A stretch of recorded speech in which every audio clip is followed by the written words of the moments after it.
जब से हम आए हैं इन्होंने एक शोर मचाया हुआ था महंगाई। तो जो इन्होंने 2 महीने में किया है आप जरा देख लें, 3.5 साल और 2 महीने। इसका मतलब कि महंगाई कॉज नहीं था, क्योंकि अगर ये होता तो ये रोकते, ये इतने बड़ी महंगाई ना करते।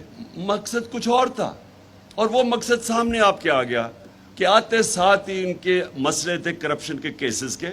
वो करप्शन केसेस खत्म करवाने थे इन्होंने। सो इनका असल मकसद ये था। अमेरिका का मकसद ये था कि वो एक पालतू को ले आए ऊपर, इनके नौकरों को, और वो जो भी IMF कहेगा वो करेंगे। अब हमारे पेट्रोलियम मिनिस्टर ने जाके, जब मैं रूस किया था तो हमने नेगोशिएट कर लिया था रूसियों से कि हमें सस्ता तेल दे, हमें 30%, हमने उनसे बात कर रहे थे कि हमें तेल सस्ता दे। वो नेगोशिएट हो गया था। जब जैसे ही वापस आए इन्होंने नो कॉन्फिडेंस वो टेबल कर दी। तो वो जब नो कॉन्फिडेंस टेबल हुई तो सब कुछ स्लो डाउन हो गया। लेकिन इनका काम था, अगर इनको वाकई महंगाई की फिक्र होती तो इनको फौरी तौर पे वो रूस का जो सस्ता तेल था उसको परसू करना चाहिए था। इनका फाइनेंस मिनिस्टर कहता जी रूस हमारे पास आके हमें ऑफर दे, यानी तेल की हमें जरूरत है लेकिन रूस को कह रहा है कि हमें आके ऑफर दे। यानी असल में अमेरिका की इजाजत के बगैर ये कभी कोई काम नहीं करेंगे। अवाम पिस रही है। हिंदुस्तान 40% कम पे तेल खरीद रहा है आज रूस से, 40% कम। जब हम 60 रुपए बढ़ा रहे थे लीटर तो हिंदुस्तान 25 रुपए लीटर कम कर रहा था, क्योंकि उन्होंने रूस से तेल ले रहे थे। तो इनको अगर फिक्र होती है अपने लोगों की तो इनका सबसे बड़ी प्रायोरिटी थी कि वो उसको परसू करते। परसू करने की तो बड़ी दूर की बात है। इनको थोड़ा सा इनके ख्याल में भी आ जाए ना कि इनके जो मास्टर्स बैठे हुए हैं वॉशिंगटन में, अमेरिका, वो नाराज भी हो जाए तो ये कभी वो आगे कदम नहीं उठाएंगे। इनको कोई फिक्र नहीं अपनी अवाम की। मेरी कंटेंशन ये है कि इनके दोनों के पार्टियों के सरबराह के अरबों डॉलर, रुपए नहीं, इनके अरबों डॉलर बाहर पड़े हुए हैं। ये कभी किसी किस्म का इस कौम के लिए स्टैंड नहीं लेंगे जिधर इनके डॉलर खतरे में आ जाए। इनको खौफ यह है कि अमेरिका अगर नाराज हो गया तो वो इनसे होगा जो आज रूसियों से हो रहा है। जितने रूसी ओलिगार्क्स के पैसे बाहर पड़े हुए हैं, हर रोज आप सुनते हैं कि इनका जेट ले लिया, इनकी यॉट ले ली, इनके अकाउंट फ्रीज कर दिए। ये इनको डर लगा हुआ है कि कहीं वो नाराज हो गए तो उनके पैसे फंस जाएंगे। लिहाजा बजाय रूस का तेल लेने के लिए इन्होंने अपने पैसे बचाने के लिए वो किया जो कि अमेरिका, उन्होंने हुक्म भी नहीं दिया इनको। तो इतना कि वो नाराज ना अमेरिका हो जाए, कभी कोई काम नहीं करेंगे। और मैं बार बार बताता हूं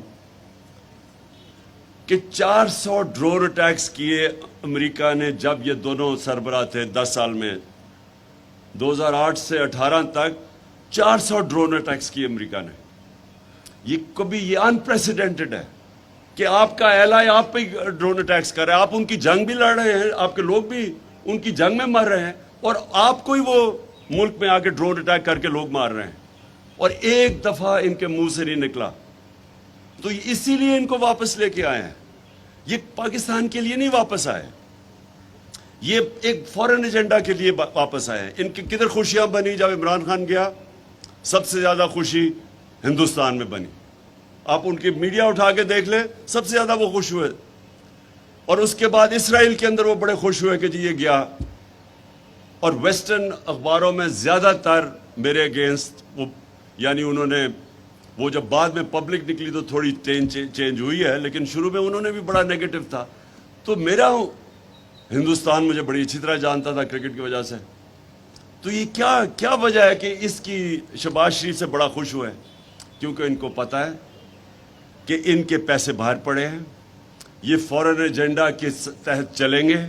वो एजेंडा जो पाकिस्तान की बेहतरियों के लिए नहीं है, इनके लोगों के लिए, बाहर के इंटरेस्ट प्रोटेक्ट करने के लिए, पाकिस्तान की आवाम के इंटरेस्ट प्रोटेक्ट करने के लिए नहीं है। आज आप ये देख लें कि जिस तरफ हमारा मुल्क जा रहा है ये किसको सूट कर रहा है? पाकिस्तानी आवाम को तो नहीं सूट कर रहा। किसको फायदा हो रहा है इससे? जिनका एजेंडा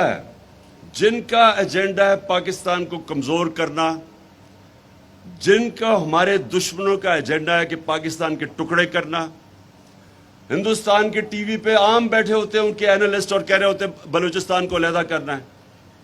میں نے کئی دفعہ سنا کہتے ہو کہ جی پاکستان کے ٹکڑے ہونے چاہیے.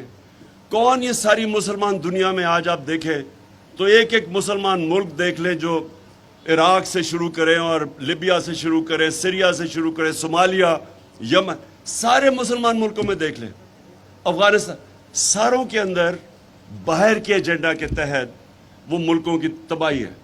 تو وہ جو باہر کی فورسز ہیں جو ہمارے خیر خواہ نہیں ہیں وہ یہ نہیں چاہتے کہ پاکستان مضبوط ہو. ان کو جو لے کے آئے ہیں وہ پاکستان اس لیے نہیں لے کے آئے کہ ملک مضبوط ہو, اس لیے کہ ہم غلام بنے.